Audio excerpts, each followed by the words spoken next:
मणि अपने आप में इतना दिव्य है, इतना सुंदर है, और हर दिन वो मणि 8 भार यानी 160 तोला सोना निकालता है।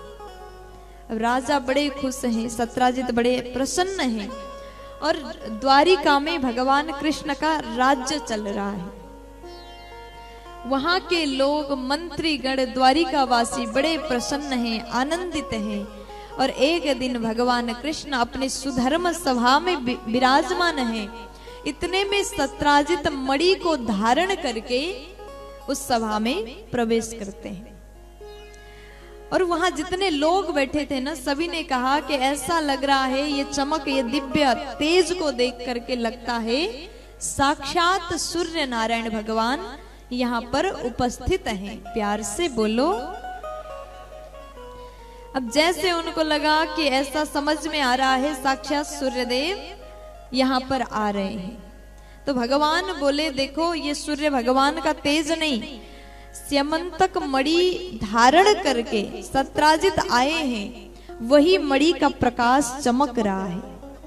अब जैसे स्यमंतक मणि को धारण करके सत्राजित प्रवेश करते हैं, लोगों ने देखा और सब कोई कहते हैं कि ऐसा सुंदर मणि इनके गले में शोभा नहीं दे रहा है।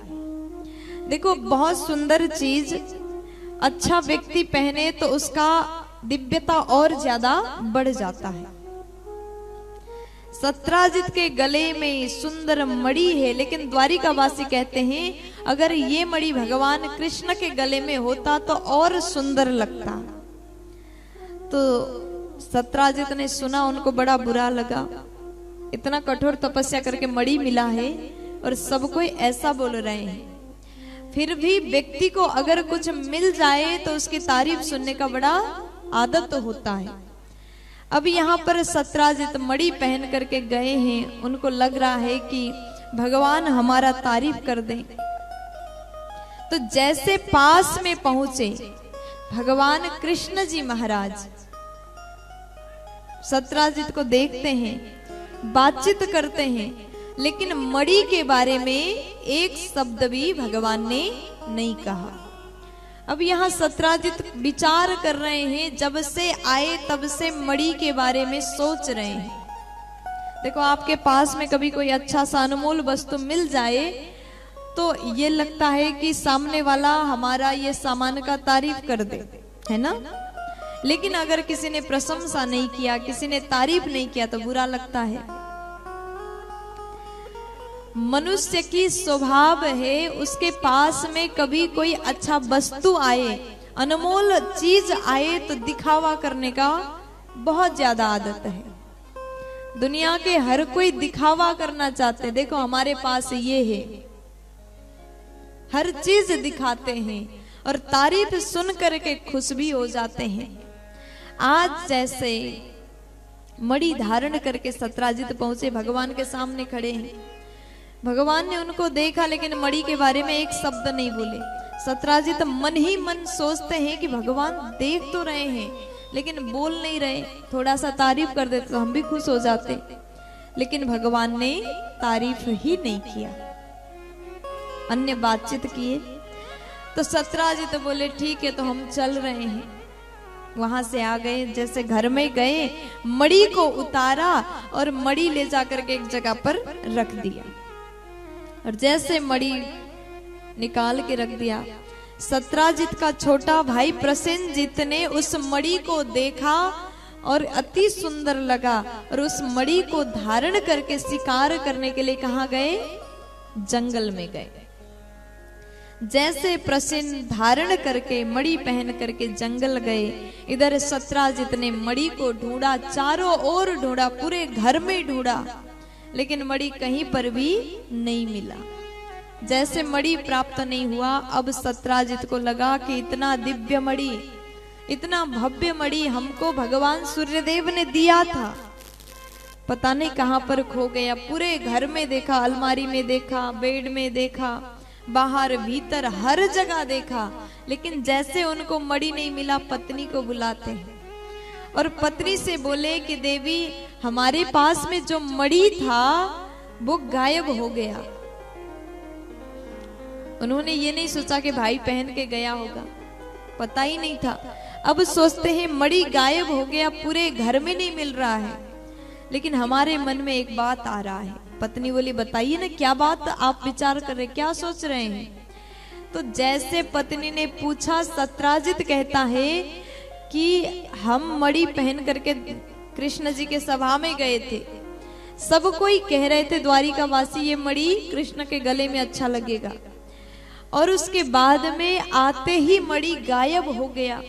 और मेरे मन में ये डाउट है, ये शंका है कि कृष्ण ने मणि चोरी कर लिया होगा। अब देखिए यहाँ सत्राजित ने अपनी पत्नी से कहा मणि चुराया होगा कृष्ण ने, हमको ऐसा लग रहा है। लेकिन देवी ये बात केवल हमने सोचा है, सत्य क्या है कोई नहीं जानता, इसलिए ये बात गोप्य है, किसी को मत बताना। अब जैसे सत्राजित की पत्नी ने सुन लिया बात गोप्य है, तो उसको लगा किसी को नहीं बताना भी बोल दिया है। देखो नारियों को कभी कोई आप अपना गोप्य बात बताओ,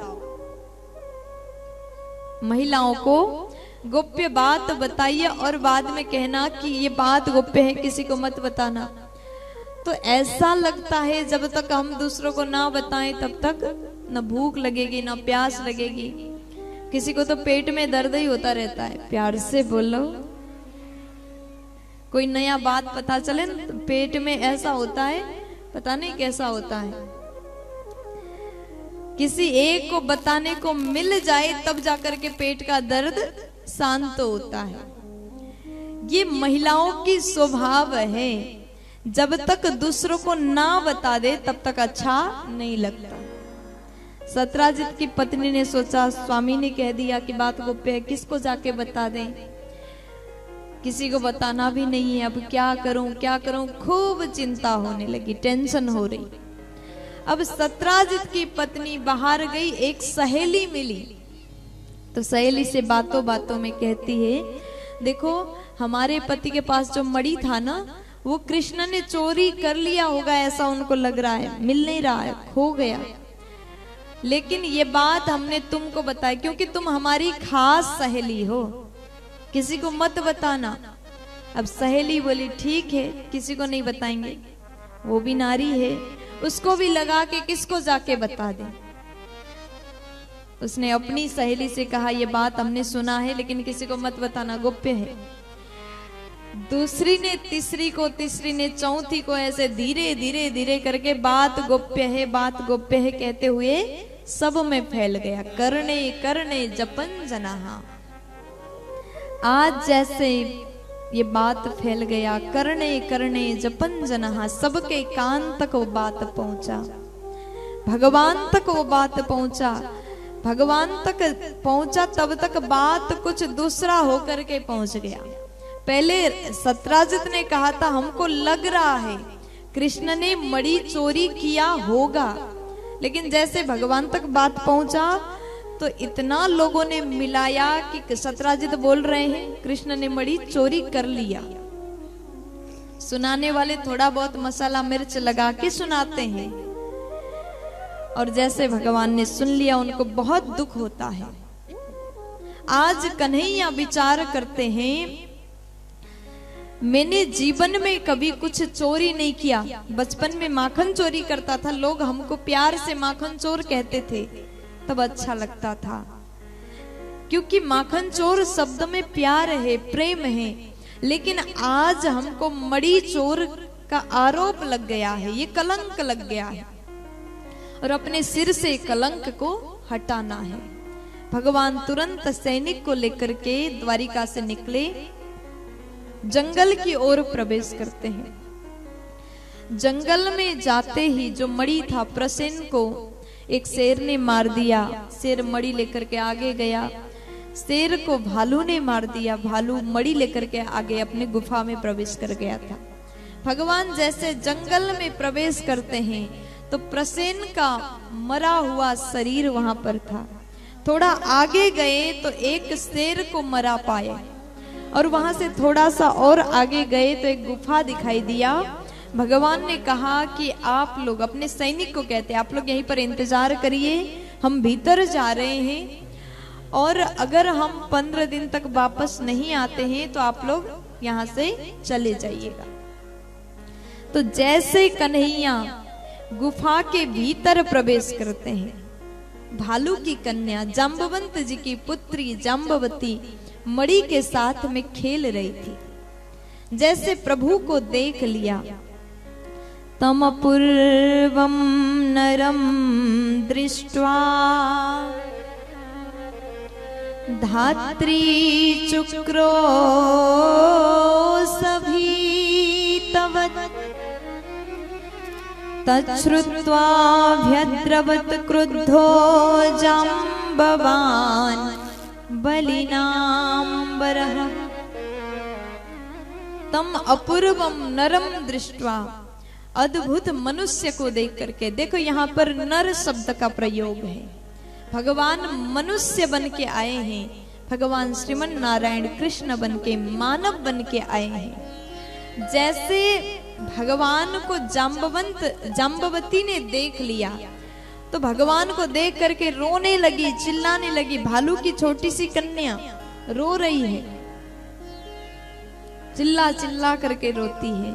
और जैसे भीतर से जाम्बवंत जी बाहर आए तब मनुष्य को देख करके उन्होंने कहा कि कौन हो, क्यों आए? भगवान बोले हमको ये मणि चाहिए इसलिए आए। जिस मणि के साथ में आपकी बेटी खेल रही है वही मणि लेने के लिए आया हूँ। मेरे ऊपर मणि चोर का आरोप लग गया है। जैसे भगवान ने कहा, जाम्बवंत जी कह रहे हैं देखो ये मेरी बेटी का खिलौना है और हम अपने बेटी के खिलौना किसी को नहीं देंगे, यहाँ से चले जाओ। भगवान माने नहीं और दोनों में युद्ध होना प्रारंभ होता है। जाम्बवंत जी और भगवान कृष्ण के बीच में विशाल युद्ध हुआ। ये युद्ध 28 दिन तक चलता है। लेकिन यहाँ पर जाम्बवंत जी शिथिल हो गए, अत्यंत थकित हो गए। आज तक जाम्बवंत जी को युद्ध में कभी किसी ने हरा नहीं पाया और आज पहली बार वो अत्यंत थकित हो गए।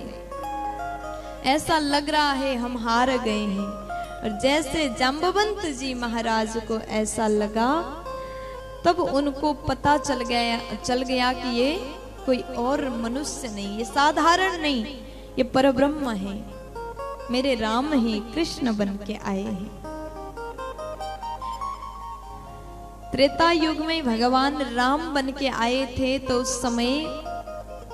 उस समय जाम्बवंत जी महाराज जब भगवान वनवास गए, सीता जी का हरण हुआ, जब जानकी जी को ढूंढ रहे थे उस समय जाम्बवंत जी भी भगवान के साथ थे, युद्ध में साथ थे।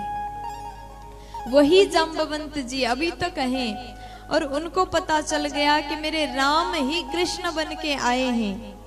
और राम जी से जाम्बवंत जी कहते थे प्रभु आपके भुजाओं को देख करके हमको भी मन हो रहा आपसे युद्ध कर लें।